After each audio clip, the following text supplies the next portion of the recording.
I believe that all of us are born unique, but most of us die copies. You got to find out what is it that turns you on, what resonates with you. One of the things that I realized and what allowed me to become successful as a speaker, the speaking industry has been hijacked by people who speak to sell, and it's okay to do that and make money. I speak to change lives because somebody spoke and changed my life. So this is my passion. This is my drive. This is something that I feel in my heart. And so the key to that hunger-driven life is a heart-centered life. I didn't do what I'm doing for years because of my programming, because of the culture in which I was raised in. I would see other people with degrees and PhDs and MBAs and credentials I don't have, and I convinced myself I couldn't do it. But Mr. Washington, on that day, we became friends, and he taught me not only someone's opinion of you does not have to determine your reality. He said that you have to work on yourself. You have to have an unstoppable attitude, and no excuse is acceptable, and you've got to make it a priority, a non-negotiable in your life, and hold a constant vision of what it is you want to achieve. See it accomplished and go all out. Find a way to win in spite of the setbacks, in spite of the disappointments, in spite of your failures. I tell people when I'm giving presentations, you will fail your way to success. I have a saying, is life knocks you down, try and land on your back, because if you can look up, you can get up. Never let a situation or circumstance define your life, no matter what it may be.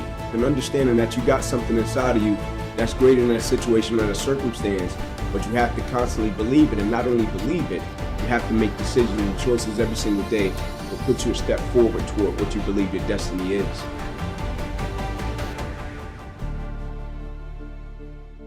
In life, it's a lot of moments and it's a lot of people that change and impact your life, right? Like, I don't believe it's just one moment and you say, this one moment just changed my life.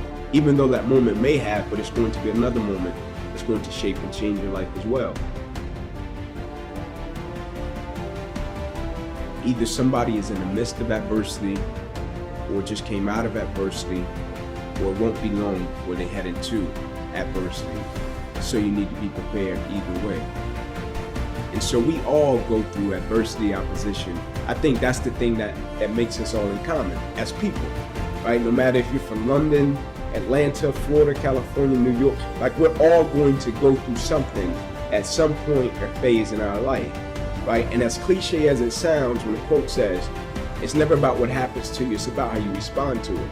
That's very true, right? But in the same sense, I think what's most important is when we go through something, what's the perspective that we have of it, right? Because for most people, when you go through something, the person's natural perspective is, okay, what did I lose? Right? What happened to me? Like, I took a loss, right? People never look at it and say, okay, man, tell me, what did you gain? Right? Even though I know it hurt, you didn't want to go through it, but look at it in a way to where you can say, what's the lesson in this? Right? What would you say life is trying to teach you from dealing with this? And so when I went through it, my perspective was, okay, what can I extract from it to apply to other areas and aspects of my life that I feel can help other people? And I firmly believe the quicker you can shift your perspective from yourself to others when you're in the midst of adversity, the quicker you'll get through it, right? Martin Luther King has a quote that says, life's most persistent and urgent question is, what are you doing to help other people? Now, I'm not telling you to not acknowledge your pain. I'm not saying that. I'm not telling you not to say, man, I'm going through this and it's hard. I'm not saying that. I'm saying when you go through it, look at it, step back from the picture and say, okay, I'm dealing with this. 9 out of 10 times, it's somebody else that's either dealt with it or they're going to deal with something similar to this. And if I deal with it in the right way, I can use it to add value to lives of other people. When you live a heart-centered life, deciding that you're going to live a life that will outlive you. You're going to live a life that counts, a life that will build a legacy and change the planet. You know, Horace Mann said, we should be ashamed to die until we've made some major contribution to humankind. Get to know yourself. That I believe that we're taught, be ye not conformed to this world, be ye transformed by the renewing of your mind. Don't live the life that has been given you. But when you go for a walk with someone, something happens without being spoken. He said either you adjust to their pace or they adjust to your pace. Whose pace have you adjusted to?